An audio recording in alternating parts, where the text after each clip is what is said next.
நானெல்லாம் 72 கட்சிக்காரன், வெளியே வர மாட்டேன், இருந்தாலும் யாரையுமே விட மாட்டாப்ல.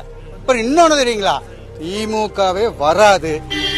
ஏன் தெரியுங்களா, இவங்க சென்ட்ரல் கவர்மெண்டோட சண்டை போட்டு இருக்கிறதுக்கு டைம், மக்களை பத்தி கவனிக்க மாட்டாங்க. இவங்க குடும்பத்துல 4 பேர் மந்திரியா இருந்தா வேணா சந்தோஷமா போய் உட்காந்துக்குவாங்க, எதையும் காதல் வாங்கிக்க மாட்டாங்க, சம்பாரிச்சுட்டு வந்துருவாங்க. 1.5 வருஷத்துல மச்சானும் 30,000 கோடி. நானா சொன்னேன், அவ மந்திரி சொல்றாரு, பைனான்ஸ் மினிஸ்டர் 30,000 கோடி தொலாவி வச்சுட்டு அந்த காசை நம்பிட்டு இருக்கிறாங்க. 1.5 வருஷத்துல 30,000 கோடின்னு இது வரைக்கும் கணக்கு எடுத்துக்குங்க. தலைவர் சொன்ன மாதிரி இப்ப இருக்கிற மினிஸ்டருக்கு பாதி பேர் உள்ள போயிருவாங்க. பிரச்சாரத்துக்கு ஆள் இருக்காது, எல்லாம் சாவகாசமா போய் நாம் பிரச்சாரம் பண்ணலாம். 200 சீட்டுக்கு மேலதான் ஜெயிக்கு, இது கன்ஃபார்ம். இது எந்த கட்சியிலாவது பார்த்திருக்கீங்களா? எப்படி ஒரே குடும்பத்துல 5 பேரு 6 பேரு?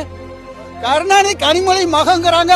ஒரு பத்திரிகை நிருபர் கோர்ட்ல கேஸ் போட்டு பத்திரிகை நிருபர் என் மகன்னு சர்டிபிகேட் வாங்கி வச்சிருக்காங்க. அந்த சர்டிபிகேட் கொடுக்க சொல்லுங்க.